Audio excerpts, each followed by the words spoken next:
This presentation is delivered by the Stanford Center for Professional Development.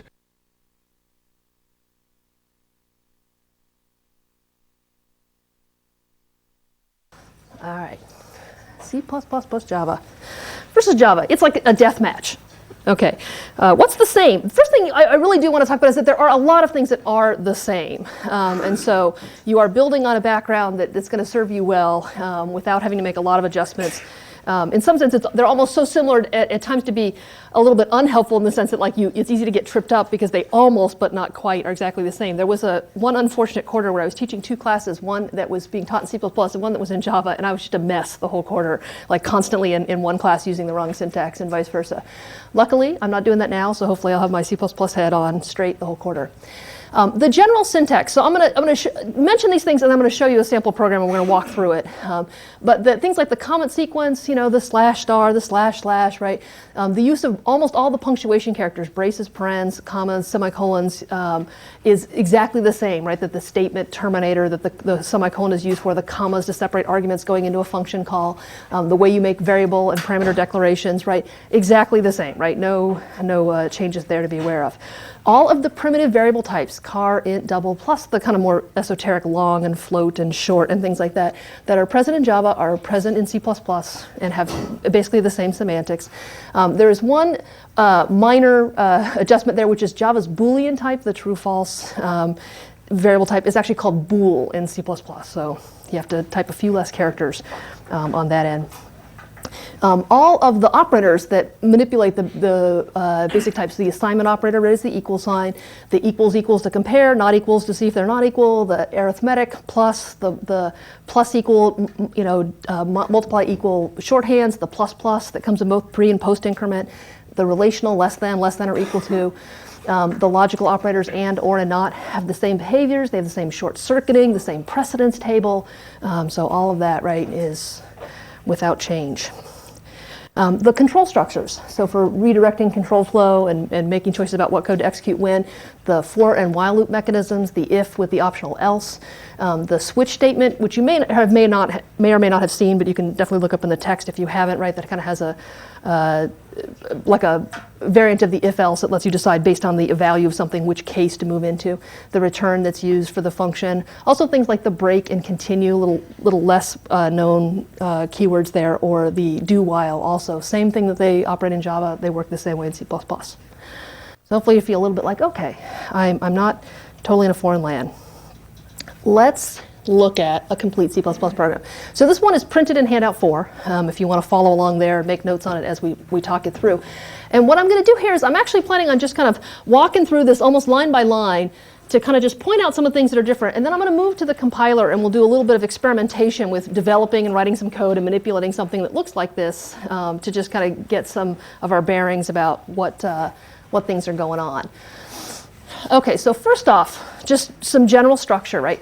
A C++ program is traditionally written in a text file with the suffix somename.cpp for C++. There's actually some other names that sometimes get used like .cc or .C that are also accepted by a lot of compilers. So some text extension though that identifies that this file has C++ code, there's a couple variations, we'll use CPP. The program is traditionally, in a simple form, is just one file, just that one CPP file with all of the code that's necessary to be in there. So let's take a look at it. This one starts with a comment, always a good idea, right? Using the / multi-line comment to identify it. It says, oh, this is average.cpp, and it adds scores and prints their average, right? So just like all the good style habits that you have in Java, hopefully translate quite well to C++ about just explaining to the reader where we're going and what we're doing. The next 3 lines are pound include statements. Pound include is analogous to the Java import. So the C++ compiler is pretty rigid about wanting to see things kind of in the proper order. Before you start using some facility, it wants to know about it. That's really part of kind of the safety of making sure you're using it correctly. So if you plan on drawing something to the screen and doing some graphics, it wants to be sure you're making calls to the graphics functions correctly with the right arguments, the right names, the right arrangements. And so in order to know that, it has to ahead of time have seen that that bit of structure and interface. And so the way this is done in C++ is through these interface or include files. And the pound include mechanism is really fairly primitive. It basically says, look for exactly a file with the name genlib.h and take its contents and kind of dump them right here. The contents of genlib.h and simpio.h are actually, to give you just a little insight, we're going to see them more later, list the operations and the facilities that are available in this particular header that we're trying to include. In this case, the genlib is a 106 specific header that all our programs will include. It gets us set up with some basic foundations. The simpio is our simplified I/O header that adds some features for interacting with the user at the console. The next one down there, right, is include IOStream. IOStream is a C++ standard header. And that helps to point out the difference between why in one place I was using double quotes to name the header file I'm looking for. In one place I'm using angle brackets. That this is a way that's distinguished for what header files are what are called system standard. And it looks for them in a particular place where the standard header files are. Those are always enclosed in the angle brackets. And then in double quotes are local headers that are specific to this project or this environment, right, that are not C++ standard. So whenever you see these double quotes, you'll think it's my own local headers or headers from the CS106 libraries. Anything in angle brackets is a system standard header you'd find everywhere. So it kind of matches like what you do in import, right? You say, I'm going to be using these features from this class. Let me import its features into here so that the compiler knows about them. Next little line I got here is a declaration of a constant. This is the const whose name is numScores. And so it looks a little bit like a variable declaration, right? From this point over, right, you see I have int numScores equals 4, semicolon. Looks a lot like a variable declaration. The const in the front of it is our way of telling the compiler that this particular value, right, once assigned will not change. So it is equivalent to kind of the use of final in the Java language in many ways. To say that. And so this is being declared kind of outside of context. So maybe one point to make here, right, is that C++, right, it derives on more than one way of expressing code in what we call its paradigm. So Java is a completely object-oriented language. Every line of code you wrote went inside a class. It's all about classes. You wrote this class that manipulated the thermometer. You wrote this class that, you know, drew with the turtle or whatever.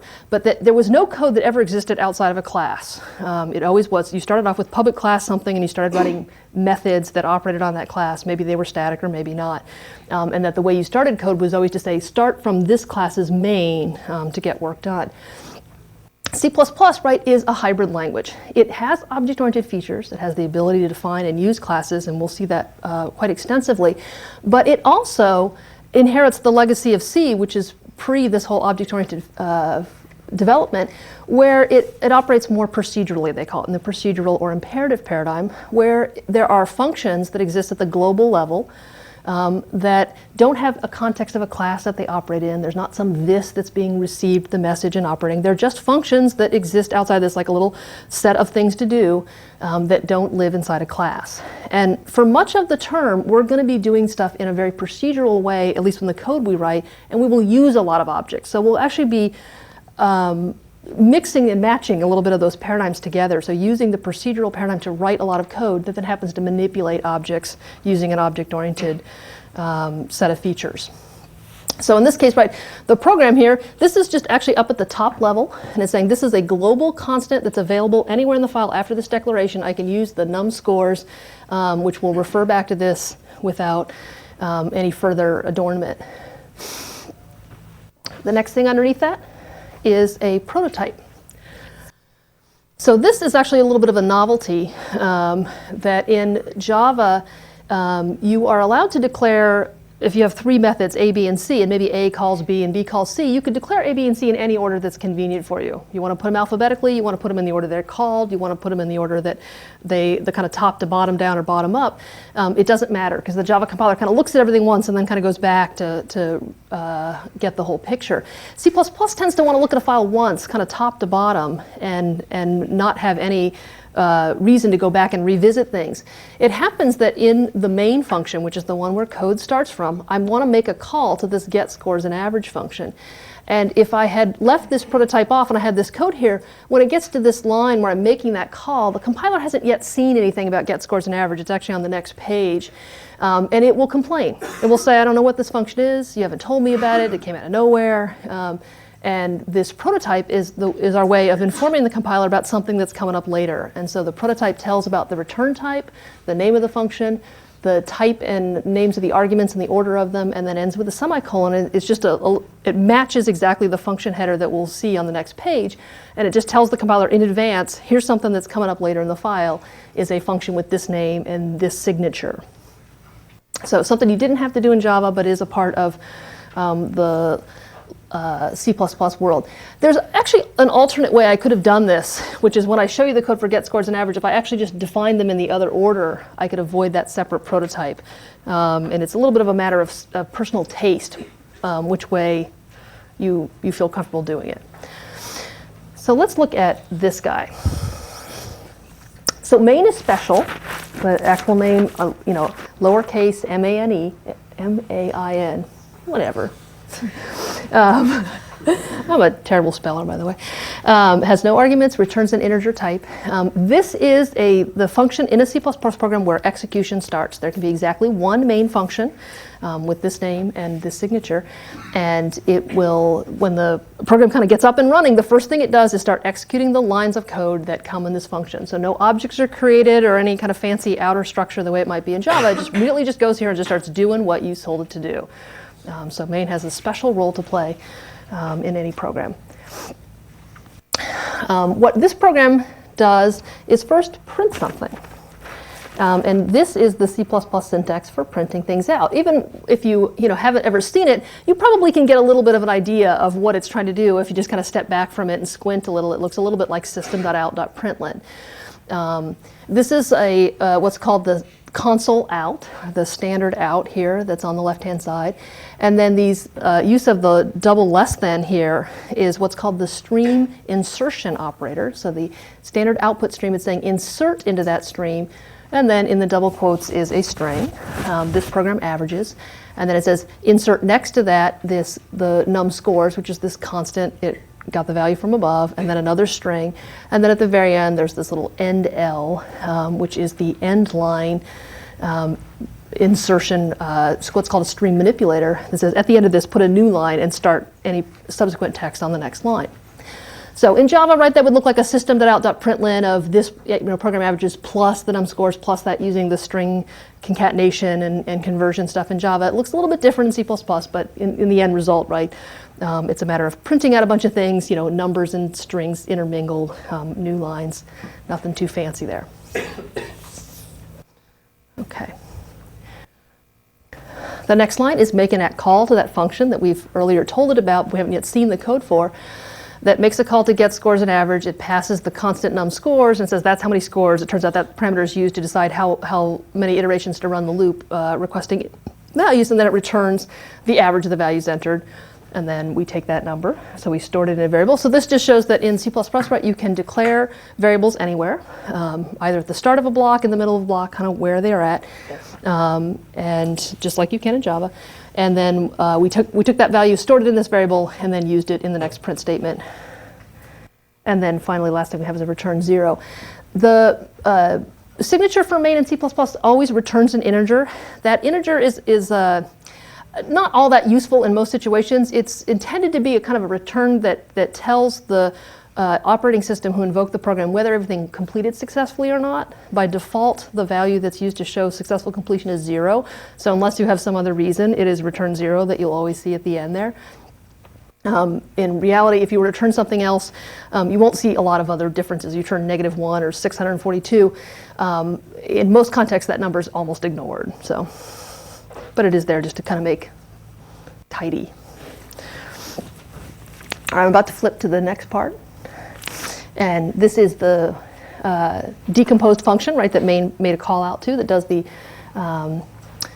averaging of the scores. Got a little comment on the top, right, that tells a little bit about how it works. Always a good idea to kind of get some documentation in there that's helping the reader get oriented. That same matching of the prototype that was given earlier, same name, same argument, same things, but instead of ending with that semicolon, it goes into the body. So sometimes we'll call these very similar terms, this we'll call the definition or the implementation of a function, and that earlier just introduction of it is called its declaration or its prototype. And they should match, and they're just there to give warning of something coming up later in the file. It initializes a sum to 0. It runs a standard for loop here. Like Java, we tend to count from 0 as computer scientists for kind of a long legacy reason and a little bit of efficiency, where instead of going from 1 to num scores, we actually go from 0 to num scores minus 1. Sure, why not? And then each time through the loop, right, we are prompting the user to give us a score. We're actually reading their score with a getInteger call. And we'll see what getInteger is. getInteger actually is a CS106 function, but it actually retrieves a number that the user types at the console. We add that into the sum, keep going, right? And after we've done the whole thing, at the very end, we're doing a division of the sum by the number of scores to compute the average score that was entered and return that. All right, you've seen some C++ code. Ask a question.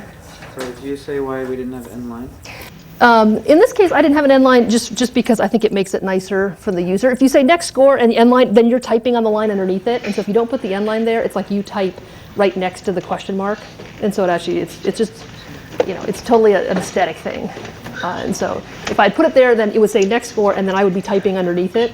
And instead, I'm typing right next to it, and then I hit the return, and then the next one comes on the next line. Anything else? When you're passing the integer, is it passed by reference or passed by value? Yeah. So it turns out it's passed by value, and I will talk about that a little bit later today. But it is, that's a good question, but a little bit advanced. So just take my answer, and then we'll get to that in maybe 20 minutes if anybody else. So for every main function, we always have to end it with return 0? Pretty much, right? You can, as I said, you can put return anything, but as sort of good form, return 0 is a way of saying I successfully completed my job and I'm done. There's Carmel's on the line. What can I do for you? Could you use a void return type for the main? In C++, no. So in C, actually, it's a little more lenient about that, and it will allow that. In C++, it wants an int return type. So it's part of the thing. Now I have to decide if I can get this to you without hurting anyone. Oh, so you, the Jessa Lee is the student to go thank for the caramels. All right, so let me just do a little coding with you guys. Just to play around with this and show you the compiler. I like to do a little bit of this in real time because I think it's really easy for me. I talk very fast, you might have noticed. When I get going on something, it's really easy for me to just put up a lot of code on a slide and say, here it is, it's all fully formed. And the reality is, of course, is when you're writing your programs yourself, yeah, it's not going to come to you fully formed on a slide all ready to go. And you're going to have to kind of figure out, well, how do you step through making this stuff work? So I'm going to actually do a little bit of development of a program that looked very similar to the one I just wrote, but I'm going to play around with it a little bit to just get at some of the things that are different about C++ and kind of how the tools work and things like that. So this is basically what an empty project kind of starts me off with is I've got, you know, the include for the genlib that I'll always have, my int main that returns 0 and sort of nothing else doing. So I'm going to sit down, I'm going to start typing. I'm going to say welcome and get that going. And then I'm going to move to, let's just do this. We'll play with this for a second here. So some things that I can do. I could say welcome a lot of times. Well, that wasn't really so hot there. There's a little I missing. How about that? You guys can help me when I fail to type correctly. And I say welcome a lot of times. Let's go see this, make sure this works. Okay. Oh, look at that. It doesn't like what I did. Let's see what it has to say. It says cout was not declared in the scope. Endl was not declared in the scope. So this is an error message you're going to see a lot of times in various other symbol names that'll show up there, which is the C++ compiler's way of saying to you, I don't read your mind. You use cout, you used endl. These things come from somewhere, but they're not known to me until you make them known to me. And the way I make those known is that those are part of the standard I/O stream, which is the input-output streams facility for the C++ language. And once I tell it about those things, it's going to be much happier. And it's going to say welcome to me a lot of times. And in fact, I could say this, let's say something better, 106B rocks. And then I'll do this. I'll say, how awesome equals getInteger. And I will, so it might help if I move this up a little bit so we can see how awesome, how much do you love 106b? So here I won't use my end-l, so we'll see how the prompt comes out. I'm going to get an integer from them, and then I'm going to use that to write how awesome that many times. Okay, so what is it not like about that? Oh yeah, again, it says get integer, not declared in the scope. This is going to be the bane of our existence today, which is like, yeah, remembering that there are headers out there that have features that we're going to be using, and getting familiar with the ones that we're going to need. There are probably about, 10 total that we'll use again and again and again, and we have to kind of get our bearings about which ones are where. The documentation for all of our CS106 headers is available on the website, kind of in a nice HTMLized version, and the ones from the standard libraries are detailed in the book, kind of on little sidebars on the pages in chapter 3. So once I get my, actually, how much do you love 106b? I could say, well, I love it 2 times. Okay. I say, no, really, I love it like 1,900. And so, all right, so there you go. 10,000 times later, or if you're not convinced now, I don't know what will convince you. We've seen that. So we've seen a little bit of program, right? We're writing a little bit of things. We're seeing some stuff. It's moving around. Let's see if we can make that averaging thing work for us. Okay, I'll go back to just having say welcome. Which reminds me, just to note that that's what the end-l was doing for me there, which is now the prompt is actually kind of waiting at the end of that line. If I had the end-l, it'd actually be waiting on the next line. So, okay. We're done with that. Whoops. Okay. Let me just put kind of a bogus message here, and then I'm going to say double average equals get scores and average.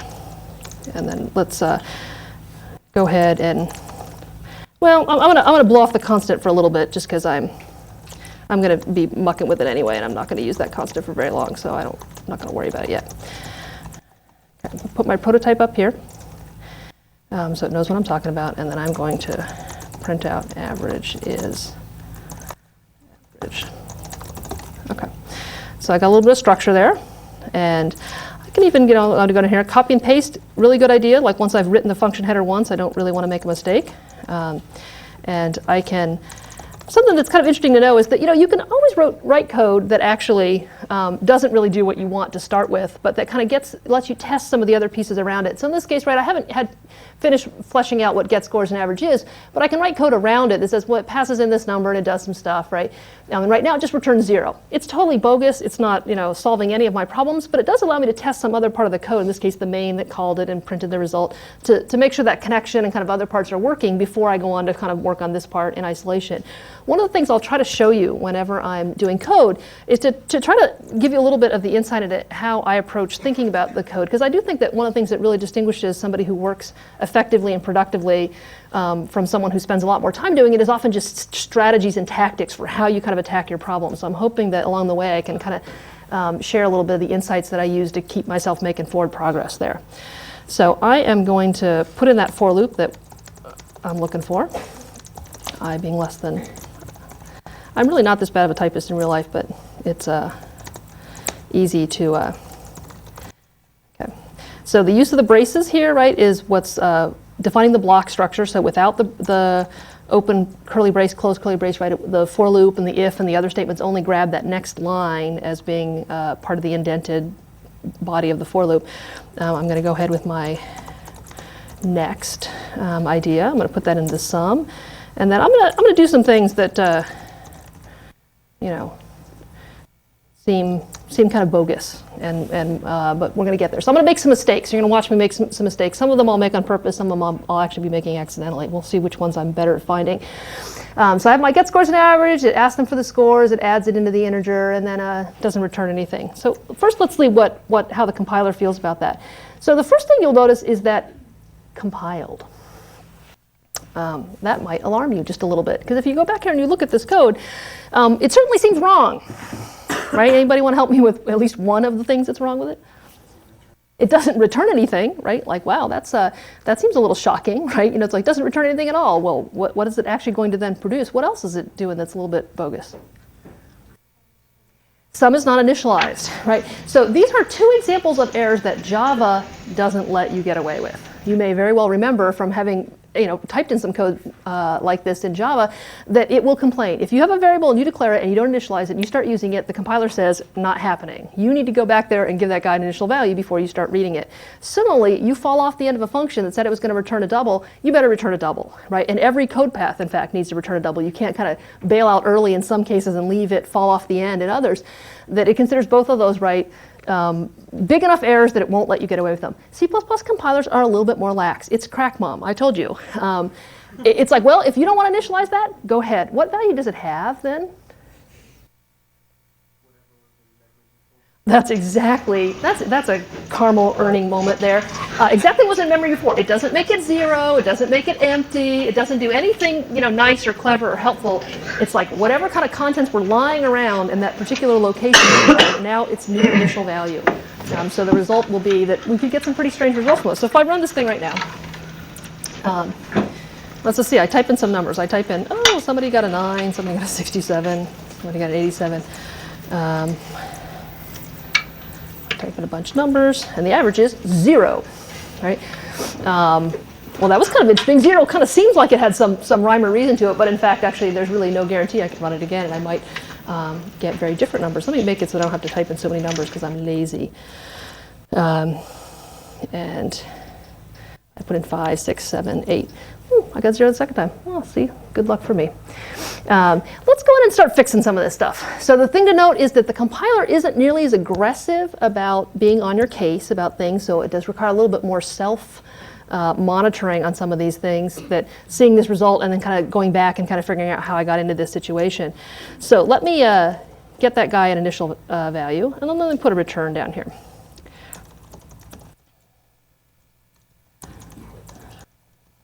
And then we'll see if I like how this works any better. So I put in 5, I put in 6, I put in 7, I put in 6, and the average is 6. Kind of looks good, right? That sort of makes sense to me that the 5 and the 7 kind of canceled each other out. But if I do a little bit more deep testing, where maybe I put in some numbers like 5, 6, 5, 6, right? My average is 5.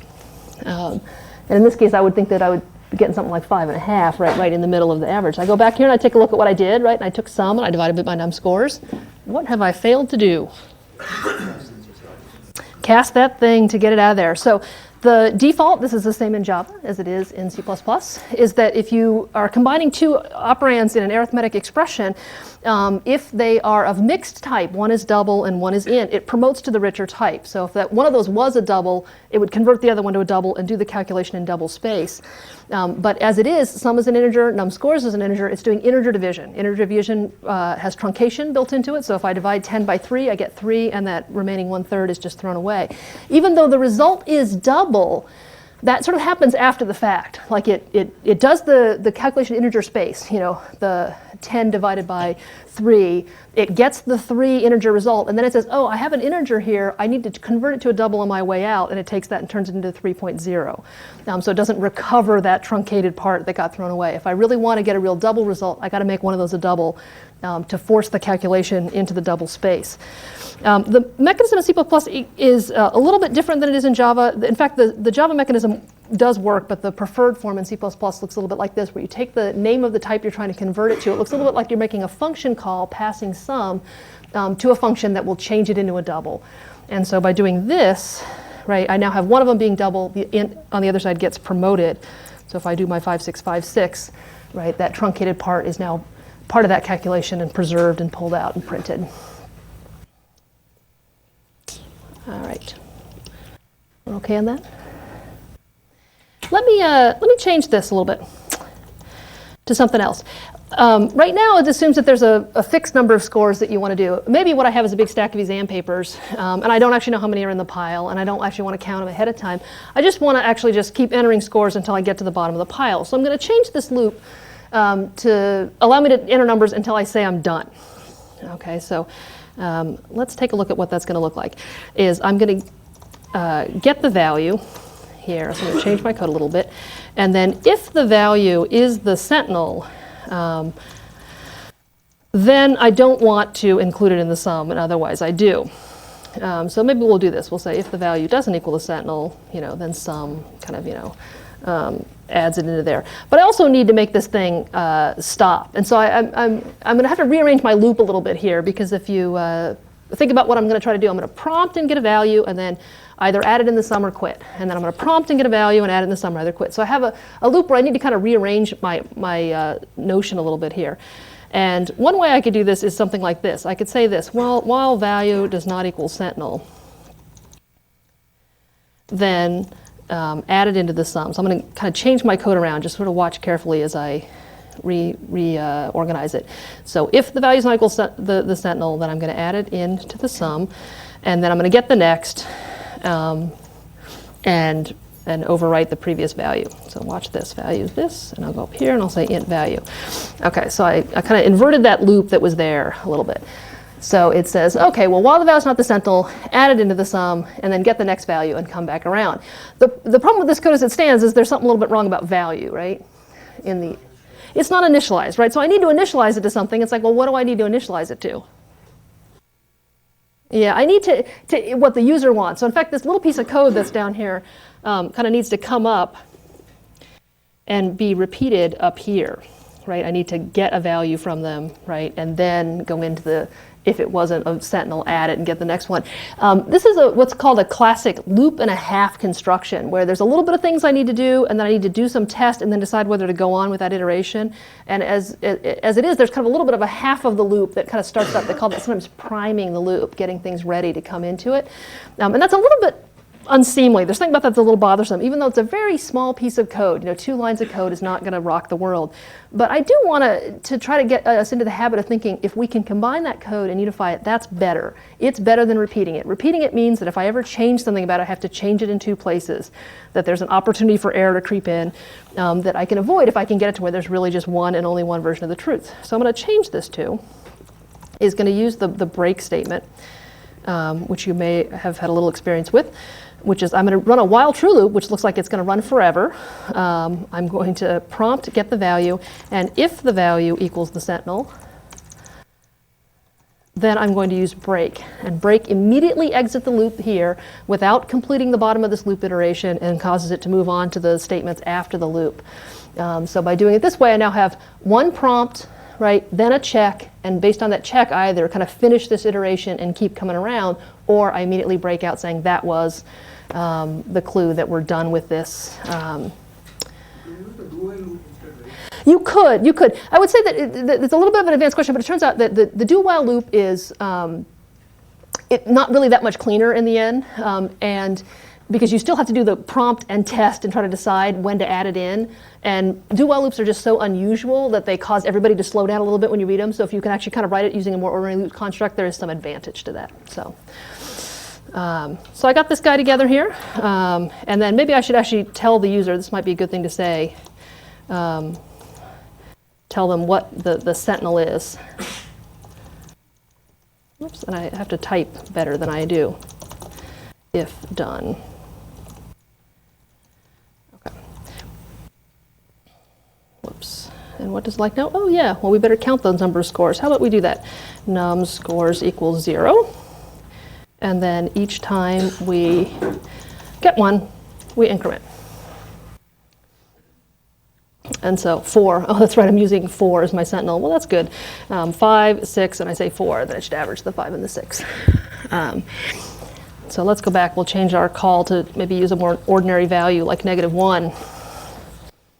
And then type in 5, 6, 7, 8, 9, and then I can type -1, and the average of those is 7. All right, not bad. All right. So just a little bit, rearranging, getting used to this, kind of seeing this code. Should kind of seem very, very familiar in a lot of ways, but just a little bit of some details, right, that need to be different. I'm going to show you one other little C++ism while I'm here, because it's something that comes up in the standard libraries, and it's worth knowing, is that there's some minor conveniences in the way that C++ provides certain facilities that are not conceptually a big deal, but you do need to know about them because you're going to encounter them in various interfaces. And one is the notion of a default argument. That in the prototype for a function, there at times, and this is no longer num scores, I should really be more clear about this, that's the sentinel now, that there are arguments to a function where it's almost 90 or some very large percentage of the time always going to want to be a certain value, but you still want to leave it open for the user to specify a different value in the cases where they don't want to use that standard value. And so one way of doing that in C++ is to write your function using a default argument where I say int sentinel and I said equals -1. And that is providing for if somebody makes a call to get scores and average passing an argument, it's used instead. If they pass nothing, so they just have open paren, close paren, and they don't give a value for that argument, then the assumption is to use that default. And that means that most people who are making calls to get scores and average, right, can just drop this number and get the behavior of using -1 as the sentinel. But in the case where for one reason or another -1 was one of the valid values that you could potentially enter, you could pick a different one, right, -75 or 0 or whatever it is that you want to use instead by overriding that default argument. We'll see that in the libraries. It's interesting to know the mechanism of it is really quite simple. It's just a convenience, right, for providing for. You can actually have more than one default argument. Subsequent arguments right over there. The idea is that you can only leave off when you're making the call kind of the lastmost argument, and then from there other ones, because it has to kind of figure out how to match them up. So it matches the arguments left to right, and as soon as it runs out of arguments, it assumes everything from there has to be used its default argument for it to match that call. So it allows for, you could have 3 arguments of which you could specify 2 or 1 or 3 if they all had defaults, if you needed that. It's not that common, but it does kind of come up. All right. A little bit of that. Let me go back to my slides a little bit and just tell you about a couple other little mechanisms of, whoops, that's not where I want to be, of some C++ features that are new to us that we want to know a little bit about. There are 2 types of user-defined types that are very simple to get your head around and just want to know what the syntax for them is and what they do. Is the enumerated type or the enumeration, where at the top of your program, so up there where I was defining constants and doing pound includes, this is where we put kind of information for the compiler that is of use across the entire program. This was also where we would put new user-defined types. In this case, I want to define a type direction t, which can take on one of the 4 values north, south, east, west. And that whole package up there, that enum, direction t, north, south, east, west, is the way of defining the new type. You're saying direction t now comes into the space as a name that can be used for variables, parameters, return types. Any place you could have used int, you can start using direction t. And it has the expectation that variables that are declared of direction t will be holding one of those 4 values. And it's like north, south, east, and west got defined as constants. And they are by default assigned the values actually 0, 1, 2, 3, just in order unless you do anything special. And then you can use them. You can do things on enums that are very integer-like. You can assign them. You can compare them. You can actually use less than and greater than. You can add them. They're things that they are kind of largely implemented underneath the scenes as just numeric types, but they're just a nice convenience for making it clear that this thing isn't just any old ordinary integer. It's specifically it should be kept into this constraint range and mean something a little different. So it's just a nicety. Does not have a lot of heavyweight features associated with it, but kind of a nice way of documenting that something is this kind of setup. This one, the record or the struct type, much more broadly useful. Just an aggregate, right, which you can take a set of fields that of same or different type, give them names, and kind of aggregate them together. You can say, here is a student record, and a student has a name and a dorm room and a phone number and a transcript and all these things. Aggregate it together into a new structure types. In this case, the point t structure type. And so like this is the kind of thing you'd put up at the top of your code that says, here's what's in a point t, the field names and their types. And a little point of noteworthy error producing is that there really does have to be a semicolon at the end of this. Similarly, there has to be a semicolon at the end of the enum declaration for direction t. If you forget to do that, there's a kind of a cascade of errors out of that are really a little bit mystical the first time you see them. You learn to actually identify this quickly later on, but it ends that declaration and then allows the compiler to move on to the next thing, not kind of assuming you're still doing some more work with this. Once you have this type declared, you can make variables, return types, parameters, all that stuff, and then the access to the members within the fields within a struct looks like access to an object did in Java, where you have the variable name on the left, and then a dot, and then on the right, the name of the field you're accessing, setting, reading. You can do things like p equals q, which does kind of a full assignment of one struct onto another, so it copies all the fields over from one to the other.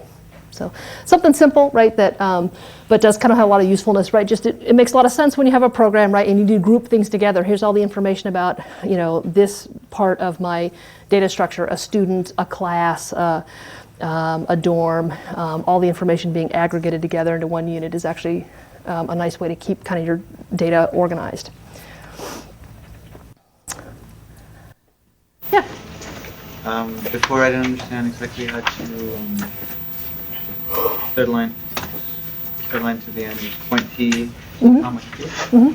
So it's just declaring 2 point t variables, right? One is p, one is then q, right? And then I'm saying, oh, p dot x, you know, so I'm setting the x field of the p variables to be 0. At this point, the p dot y field is nonsense, just garbage. And then I said p equals q, which basically says take the nonsense that's in q and overwrite it onto p and make p be as nonsensical as q is in terms of its contents.